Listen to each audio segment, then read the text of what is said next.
पंढरपूर पासून अवघ्या 15 मिनिटांच्या अंतरावर पंढरपूर करकंब रस्त्यावर धोत्रेज ग्रँड प्रायव्हेट लिमिटेड घेऊन आले आहेत पंचतारांकित सुविधांनी युक्त हॉटेल ग्रँड। तसेच पुणे मुंबईच्या धर्तीवर सर्व सुविधांनी युक्त hotel Shreyas restaurant, veg non veg permit room बार, प्रशिक्षित कोक व होस्टिंग सेवा हॉटेल ग्रँड मध्ये उपलब्ध आहेत। 50 एसी रूम्स, 3500 स्क्वेअर फूट फुटाचा सुसज्ज बकवेट हॉल, भव्य AC suits, terrace garden, lawn आणि चेंजिंग रूम सहित स्विमिंग टँक, प्रशस्त पार्किंगची सुविधा। पंढरपूर नजीक असलेल्या हॉटेल ग्रँड या सुसज्ज आणि पंचतारांकित सुविधांनी युक्त hotel grand, hotel Shreyas restaurant, veg non veg permit room बार, पंढरपूर करकंब रोड। संपर्क 02186 24 22 45। सांगलीतील आपटा पोलीस चौकीजवळ असलेल्या एका घोड्याच्या तबेल्यात अश्लील शिवीगाळ केल्याच्या रागातून एका तरुणाचा त्याच्याच दोघा मित्रांनी निर्गुण खून केला।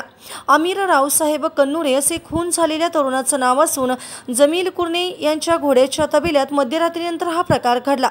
खुनानंतर विश्रामबाग पोलिसांनी तातडीने सूत्रे हलवून हल्लेखोर मलिक उर्फ मलक्या दस्तगीर मुलानी आणि निशांत भीमसेन दासूद या दोघांना अटक केली। अमीर कन्नुरे हा गेल्या 5 ते 6 वर्षापासून कुर्णे यांच्या तबल्यात झोपायला असायचा।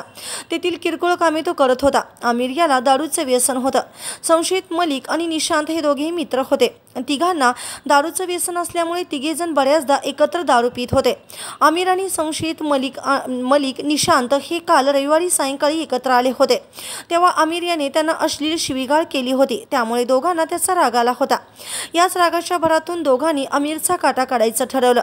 रात्री 11च्या सुमारास आमिर तबेल्याच्या प्रवेशद्वाराजवळ असलेल्या पत्र्याच्या खोलीत झोपायला गेला तर तबेल्यात काम करणारा त्यांचा साथीदार नितीन बाळू जाधव हा त्याच्या मित्रांसोबत तबेल्याच्या बाहेर गप्पा मारत बसला होता। काही वेळाने मित्र निघून गेल्यानंतर नितीन झोपायला आतमध्ये आला। काही वेळानंतर झोपण्यापूर्वी नितीन हा लघुशंकेसाठी बाहेर आला असता सार्वजनिक बांधकाम विभागाच्या ऑफिस जवळील बोळात तो गेला। दरम्यान संशयित मलिक आणि निशांत हे दोघे जण आमिरचा काटा काढायचा म्हणून तबेल्यापासून काही अंतरावर थांबले होते। नितीन तबेल्यातून बाहेर पडल्याचे पाहून दोघे जण आतमध्ये आले। आमिर झोपलेल्या खोलीला दरवाजा नव्हता। त्यांनी आत आल्यानंतर आमिरच्या तोंडावर एडक्यासारख्या हाताऱ्याने वार केले। तेवढ्यात नितीन हा लघुशंका करून तबेल्यात परतला होता।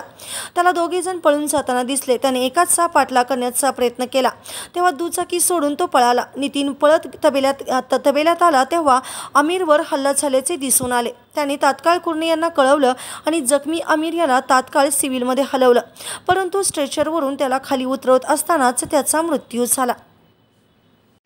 ताज्या घडामोडी पाहण्यासाठी आमच्या YouTube चॅनलवरील PVR म्हणजेच पंढरी वार्ता या न्यूजला सबस्क्राइब करा आणि शेजारील बेल आयकॉनवर क्लिक करा।